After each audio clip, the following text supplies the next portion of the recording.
For slow metabolizers, regular high caffeine consumption can create a state of chronic low-level ST. Heart rate stays elevated. Sleep becomes fragmented. Anxiety increases. The person often doesn't. Over 2 billion cups of coffee are consumed globally every single day. For most people, it's routine. A morning ritual, a pause in the afternoon, a social moment. But what actually happens inside your body when you drink coffee is far more complex than most people realize. Coffee doesn't just wake you up. It's a powerful pharmacological substance that triggers a cascade of biological changes, some beneficial, some potentially harmful, depending on how much you drink and how your individual body responds. Let's start with what coffee actually does at the molecular level. Coffee contains caffeine, an alkaloid compound that crosses the blood-brain barrier within minutes of consumption. Once there, it does something surprisingly specific. It blocks adenosine receptors in your brain. Adenosine is a neurotransmitter that accumulates throughout the day and signals to your brain that you're tired. It's essentially your body's fatigue alarm system. Caffeine silences that alarm by occupying the same receptor sites adenosine would normally bind to. Your brain still has the same amount of adenosine, the fatigue signal, but your brain can't detect it. The result feels like wakefulness, but it's actually a temporary masking of your body's legitimate fatigue signals. This matters because it has consequences. When caffeine wears off, typically after 4 to 6 hours, the adenosine that's been accumulating suddenly becomes detectable again. Your brain receives a delayed, concentrated dose of the fatigue signal. This is why people experience the caffeine crash. It's not that caffeine gives you energy and then you lose it. It's that caffeine blocks your perception of fatigue, and when the blocker wears off, your accumulated tiredness hits all at once, often more intensely than if you hadn't consumed caffeine at all.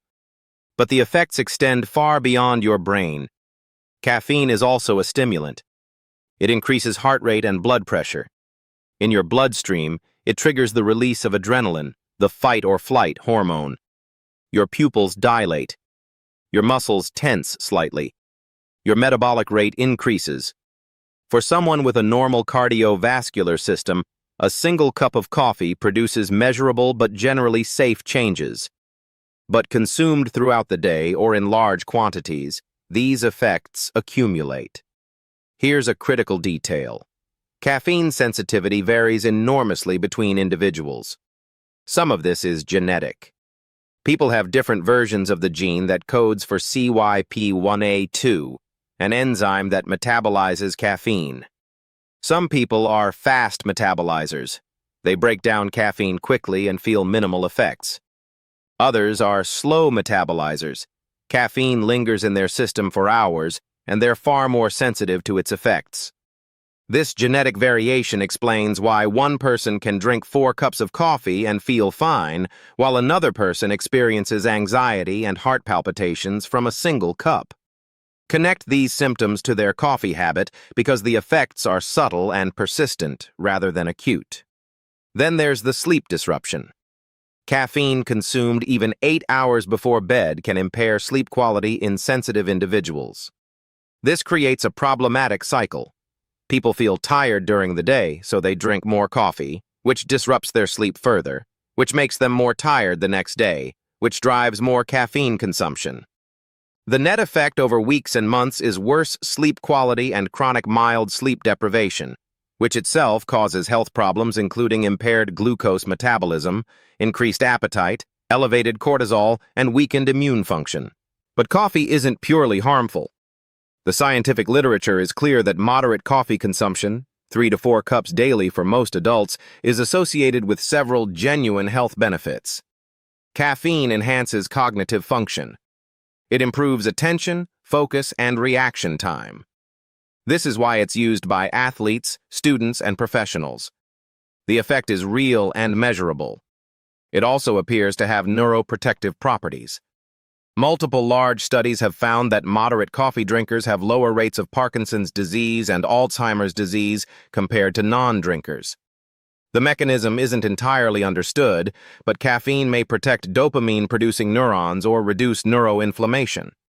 Coffee also contains thousands of bioactive compounds beyond caffeine: chlorogenic acid, polyphenols, quinoids. These are antioxidants with anti-inflammatory properties. Some research suggests that regular coffee consumption is associated with lower rates of type 2 diabetes, certain cancers, and liver disease. A large meta-analysis found that coffee drinkers had modestly lower overall mortality rates than non-drinkers, though this doesn't mean coffee caused the improvement. It's an association, not proof of causation. But here's where individual variation becomes crucial again. Some people experience significant negative effects from coffee that others don't. Women who are pregnant should minimize caffeine because high consumption is associated with increased miscarriage risk. People with uncontrolled hypertension shouldn't consume large amounts of caffeine because it elevates blood pressure. People with anxiety disorders often find that caffeine worsens their symptoms significantly. People with certain heart arrhythmias should avoid caffeine entirely because it can trigger irregular heartbeats. There's also the issue of tolerance and dependency. Regular caffeine users develop tolerance, meaning they need more caffeine to achieve the same effect. More problematically, they develop physical dependence. When regular users stop consuming caffeine, they experience withdrawal, headaches, fatigue, difficulty concentrating. The withdrawal isn't dangerous, but it's genuinely uncomfortable, which is why many people find it difficult to reduce their consumption even when they want to. Timing matters significantly. Caffeine consumed in the morning has minimal impact on sleep. Caffeine consumed in the afternoon or evening disrupts sleep, even if you don't consciously notice it. For people sensitive to caffeine, the cutoff should be early afternoon. For others, later afternoon is fine. The key is understanding your own sensitivity. There's also the difference between coffee and caffeine in isolation. A cup of coffee contains caffeine plus hundreds of other compounds. Energy drinks contain caffeine in high doses, often combined with sugar and other stimulants. Pills contain pure caffeine. These aren't equivalent. Someone who drinks coffee might experience different effects than someone consuming the same amount of caffeine from an energy drink. The practical reality is this. For most adults, moderate coffee consumption, 3 to 4 cups daily, appears to be safe and may offer health benefits. For some individuals, particularly those genetically sensitive to caffeine, those with anxiety or heart conditions, or those trying to optimize sleep, significantly lower consumption or elimination might be necessary. The hidden effects of coffee aren't really hidden at all. They're well documented in scientific literature. What's often hidden is the individual variation.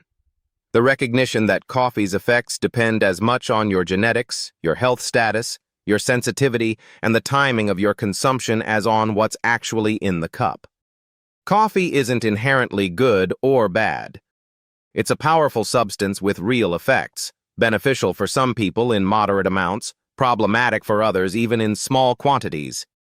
The key is understanding how your own body responds and adjusting accordingly. The real wisdom isn't about coffee itself. It's about paying attention to how you actually feel.